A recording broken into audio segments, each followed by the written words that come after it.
Hello, everyone. My name is JC, and this is episode 3, Nadia Murad. There are many important people found at this event, some good, some bad. I will be specifically focusing on one survivor and activist, Nadia Murad. To give a recap, the event I am researching is on the attack of the Yazidi community in Sinjar, Iraq, on August 3, 2014. The Islamic State, better known as ISIS, had long since targeted the Yazidis, believing them to practice shirk, idolatry. Thousands of men, women, and children were killed, beaten, abducted, sold, and enslaved. This was not a random act of violence, it was deliberate and inhumane. They sought to destroy an entire religious and ethnic group. Following this event, the United Nations recognized the events by ISIS as genocide. In this slide, you see a picture of Nadia Murad after an interview done with DW about what she endured during her time in captivity. Nadia Murad was born on March 10, 1993 in Kocho, Iraq, a town near Sinjar. At the time of the attack, she was just 21 years old, living at home as a student, finishing up her last year of high school. She lived with her mother, Shami, and her many siblings. Following the attack, Nadia was one of the many women and girls taken captive. She was held by ISIS in Mosul and repeatedly sexually assaulted and sold. After many months in captivity, she escaped with the help of a nearby family and she made her way to a refugee camp, then to Germany. In the aftermath of the attack, she found that none of her immediate family survived. Neither her mother nor her brother survived, and she would not be able to put any to rest until July 2025, nearly 11 years since the attack. A list of 22 people whose remains were found held the ones of two of her brothers, Elias and Jallo. This quote from a poignant article written by Nadia states, "I will pray that my brothers' stories, their full, joyful lives, will stand as a reminder for all of us to see past the numbers of war to the families forever changed, to all the lives lost in waiting." This article in particular struck me. It's so crucial for people to remember that though there may be a lot of people who are killed in a war, each person was their own, with their own lives, their own family, and their own end. In this next slide, you see Mosul, the Iraqi capital in ruins following the long-fought battle won by Iraq against ISIS forces to take back the city, and where Nadia was kept captive for 3 months. She is significant to this genocide because she has the most powerful and visible voice of what happened to the Yazidis. She was on the side of the victims and a survivor.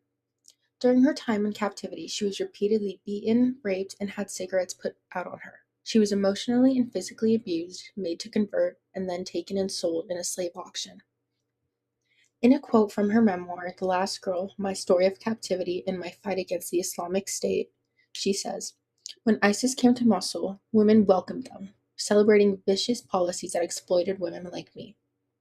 There were many women and many opportunities for them to help her and the others that were held captive, but many did nothing but ignore or taunt them.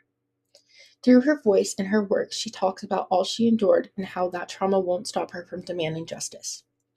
Her role was not one of military or political figure, but as a witness to the genocide that occurred, and that's what has pushed her to fight like how she has." Following her escape in 2014, she began to speak to journalists, the government, and human rights organizations. In this slide is a picture of Nadia delivering her speech following her 2018 achievement of the Nobel Peace Prize. Her impact has been imperative in bringing awareness to what happened to the Yazidis in wartime sexual violence. In 2018, she, along with Congolese doctor Denis Mukwege, received the Nobel Peace Prize for their efforts to end the use of sexual violence as a weapon of war in armed conflict. This brought eyes all over the globe to important topics, but most of all the Yazidi genocide. She also founded Nadia's Initiative in 2018, a nonprofit organization dedicated to rebuilding communities in crisis and advocating for survivors of sexual violence.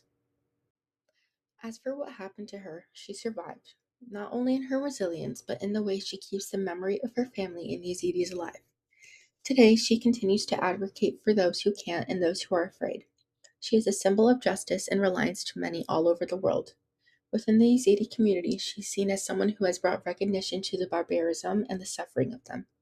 By talking about the sexual violence that happened, it means that people aren't allowed to ignore it or act like it's something that just happens in war. Unlike many historical figures, Nadia Murad is the one that we can look upon now. She's at the forefront of history in what has happened, and what can happen anytime. In this last slide is a picture of Nadia standing in front of the grave of mothers at the Yazidi Genocide Memorial located just outside of Sinjar city.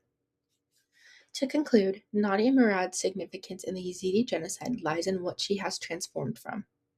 Born in 1993 in Kocho, Iraq, she was merely a young woman with hopes and dreams of running her own beauty salon, and in that dream, the salon was a safe space where women and girls could share ideas, learn things, and have something for themselves. She dreamt of this and more before ISIS killed her family and destroyed her village. Through her memoir, The Last Girl, My Story of Captivity, and My Fight Against the Islamic State, and her many speeches, she has provided direct testimony of sexual slavery and genocide. Most importantly, she has turned her personal story into a direct and global call for justice. I will leave you with this last quote from her memoir. I want to be the last girl in the world with a story like mine. This truly captures the heart of the mission she is on, and through her activism, she has and will continue to fight to make this a reality. Thank you so much for listening. I will see you in the last episode.